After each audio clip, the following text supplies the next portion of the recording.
Bismillahirrahmanirrahim. Assalamualaikum warahmatullahi wabarakatuh.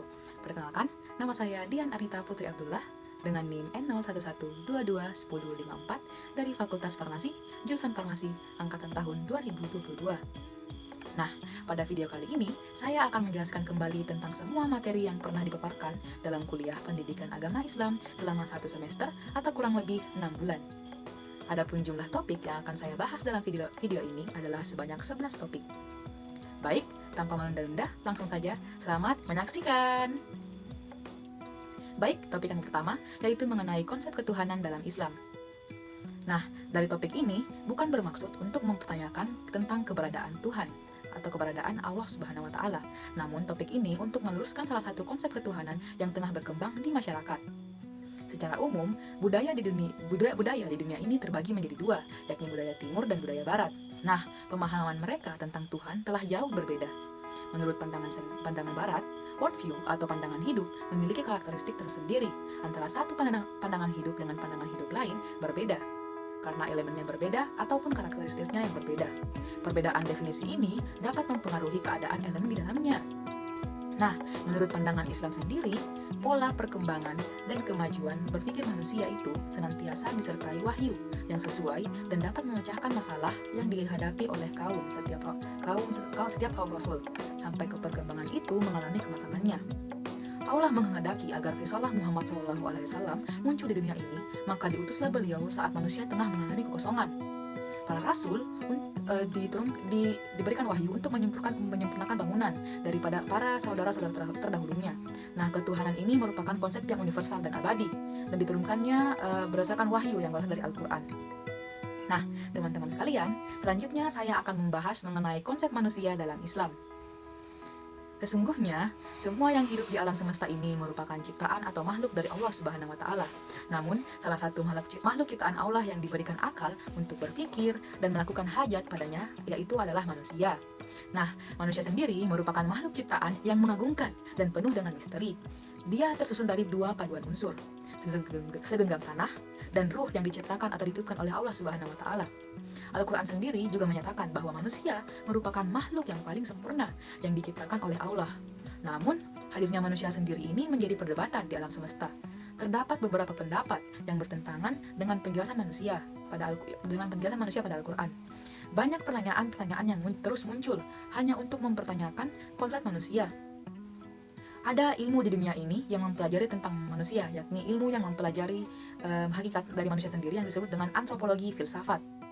Nah, terdapat 4 aliran dalam ilmu ini, namun 2 diantaranya yaitu aliran serba zat dan aliran serba ruh. Menurut Islam, manusia terdiri dari substansi materi, bumi, dan ruh yang berasal dari Tuhan.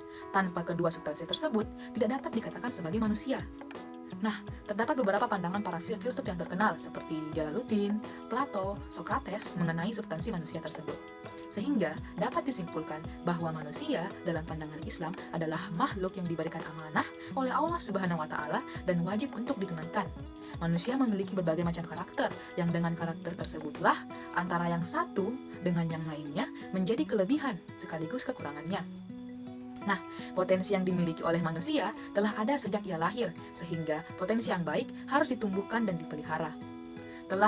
Kemudian materi yang saya paparkan selanjutnya adalah mengenai keberadaan agama Islam atau tentang agama Islam. Nah, lantas apakah agama Islam itu?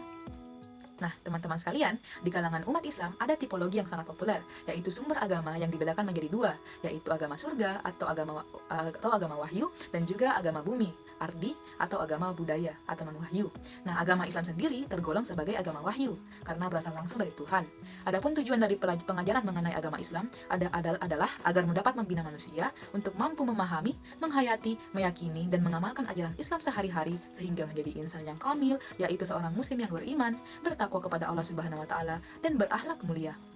Adapun kerangka dasar dari agama Islam yaitu akidah yang merupakan dasar dari kepercayaan dan keyakinan yang bersumber dari Al-Quran dan hadis. Kemudian syariah merupakan aturan dari wahyu dalam bentuk Al-Quran dan sunnah-sunnah yang diturunkan kepada Nabi Muhammad SAW dari Allah Subhanahu wa Ta'ala.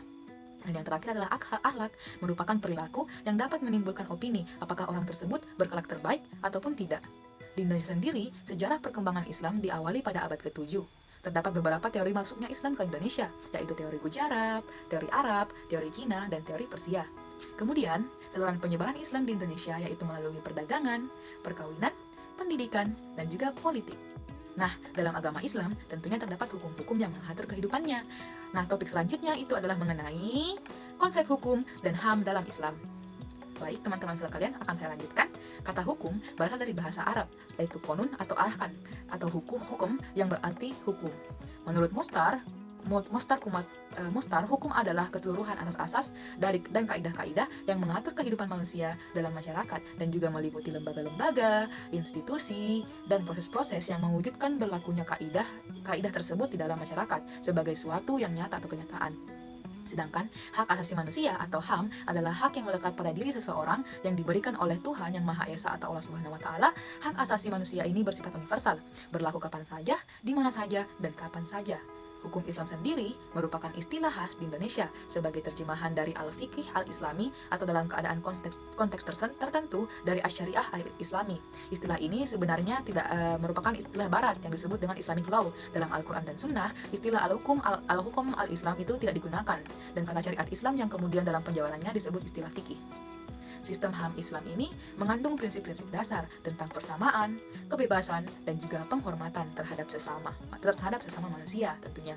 Dalam hal ini, persamaan yang dimaksud yaitu Islam memandang serata semua manusia sama dan juga mempunyai kedudukan yang sama.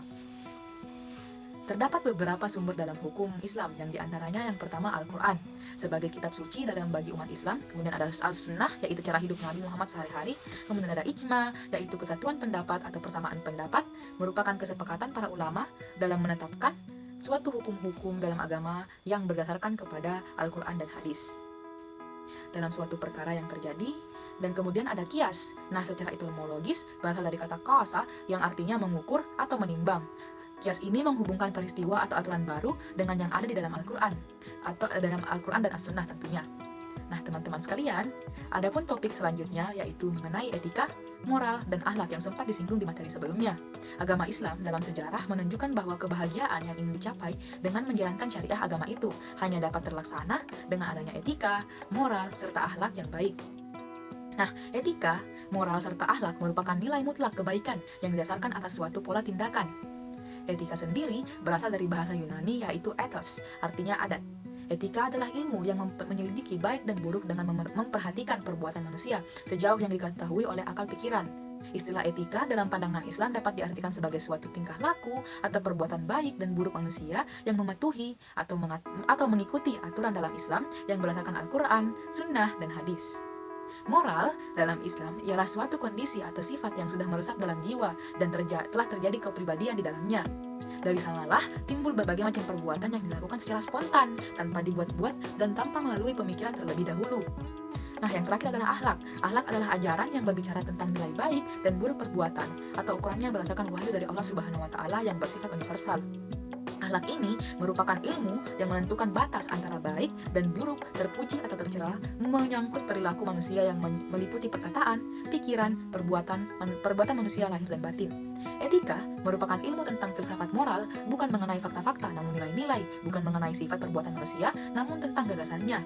Sebagian orang berpendapat bahwa etika itu sama dengan akhlak. Padahal karena keduanya memang memiliki persamaan tentang baik dan buruknya perbuatan atau tingkah laku dari manusia. Sedangkan moral juga memiliki persamaan dengan tindakan dan gagasan yang ditetapkan oleh pada tingkah laku atau perbuatan manusia sendiri. Baik, selanjutnya saya akan membahas dengan topik mengenai konsep ipteks dalam Islam. Nah, dan peradaban Muslim, ilmu pengetahuan, teknologi, dan seni. Nah, teman-teman sekalian, ipteks itu terus-menerus dikembangkan dalam peradaban Muslim. Faktor yang mempengaruhinya adalah kebutuhan hidup yang semakin meningkat dan konsumtif, rasa individualitas dan egoistis, persaingan dalam kehidupan, keadaan yang tidak stabil, dan terlepasnya ipteks dari agama sendiri. Nah, hubungan antara ilmu, agama, dan budaya akan berkaitan dengan posisi akal dalam sistem ajaran Islam. Hampir seluruh perintah dan larangan dalam Al-Quran sesungguhnya selalu disinggung latar belakang akaliyahnya sehingga dapat diterima oleh manusia. Oleh sebabnya, ipteks itu sangat penting dalam Islam. Membahas tentang zaman yang berkembang ini, marilah kita beralih ke topik Islam dalam pluralitas. Di era sekarang, banyak sekali kontroversi akibat perbedaan. Salah satu perbedaan yang menjadi pemicu perselisihan adalah perbedaan agama. Adanya perbedaan dan sifat yang menganggap bahwa agama mereka lah yang paling benar, dan tak jarang juga membuat kegaduhan yang berarah pada kekerasan. Nah, teman-teman sekalian, menurut Kamus Besar Bahasa Indonesia atau KBBI, toleransi atau solusi dari perpecahan masalah ini adalah berasal dari kata toleran, yang artinya bersifat menegang, menghargai, membiarkan, membolehkan pendirian, pendapat, pandangan, kepercayaan, kebiasaan, dan sebagainya yang berbeda atau yang bertentangan dengan pendiriannya, sehingga saling dapat menciptakan kerukunan dan toleransi antara umat Islam dengan umat beragama yang lain agar menjadi pemersatu untuk bangsa Indonesia. Harus dikelola dengan baik, maka diperlukan cara yang efektif, misalnya dengan dialog antar umat beragama untuk permasalahan yang mengganjal antar masing-masing. Nah, permasalahan ini jika dibahas secara menyeluruh dapat menciptakan kedamaian, karena mungkin selama ini konflik yang timbul antar umat beragama terjadi karena putusnya jalinan informasi yang benar di antara pemeluk agama dari satu pihak ke pihak lain, sehingga timbul prasangka-prasangka negatif. Nah, teman-teman, dalam Islam juga terdapat komunitas. Dalam topik selanjutnya akan dibahas tentang konsep komunitas dalam Islam. Ya, nah, teman-teman, komunitas sosial merupakan kelompok teritorial yang para anggotanya saling menjalin hubungan dengan memaknai berbagai sarana. Nah, menjaga hubungan ini sangat penting, utamanya menjaga hubungan dengan Allah, menjaga hubungan antar umat sesama agama Islam, dan menjaga hubungan antar sesama manusia. Nah, hubungan ini akan menciptakan perdamaian dalam dunia. Nah, Islam sendiri juga terdapat kebudayaan loh. Nah, topik selanjutnya membahas mengenai kebudayaan dalam Islam. Secara etimologis, kata kebudayaan berasal dari bahasa Sanskerta, yaitu budaya, yang merupakan bentuk jamak dari budi atau akal, yang berarti hal-hal yang berkaitan dengan budi dan akal manusia. Dalam Islam sendiri, budaya menjadi bagian yang sangat penting dalam persebarannya di Indonesia. Akulturasi budaya Islam di Indonesia menjadikannya lebih mudah untuk tersebar dan berkembang di negara kita. Harun Nasution mengelompokkan sejarah intelektual Islam menjadi 3 masa berdasarkan segi perkembangannya, yaitu masa klasik 650-1250 Masehi, masa pertengahan 1250-1800 Masehi, dan masa modern atau kebangkitan intelektual Islam kembali tahun 1800 Masehi hingga sekarang. Selain budaya, terdapat pula topik mengenai sistem politik Islam dan demokrasi. Dalam Islam, politik disebut dengan siyasah. Siyasah berasal dari kata sasa yasusu siyasatan, yakni memerintah, mengatur, dan melarang. Kemudian, dalil mengenai sistem politik terdapat dalam Quran Surah An-Nisa ayat 58 dan ayat 135, An-Nahl ayat 90-91, Al-Ma'idah ayat 8, Al-Ahzab ayat 70, dan Al-Ankabut ayat 3, dan terdapat juga pada dalil-dalil lainnya. Nilai-nilai politik dalam ajaran agama Islam diantaranya adalah adil, bermusyawarah, dan persamaan hak. Dalam konsepsi Al-Mawardi tentang negara, agama mempunyai posisi sentral sebagai sumber legitimasi terhadap realitas politik. Gagasan ketatanegaraan Al-Mawardi ini sangat menarik, yang sekarang dipakai oleh masyarakat modern. Yang salah satu teorinya yaitu kontrak sosial, yaitu hubungan antara al-ikhtiyar dan al-imamah. Terjadi silang pandangan kaum muslimin dalam masalah demokrasi. Dan secara umum, ada 3 pandangan yang sangat kontradiktif. Pertama, yang memandang demokrasi sebagai sesuatu kekufuran yang mutlak.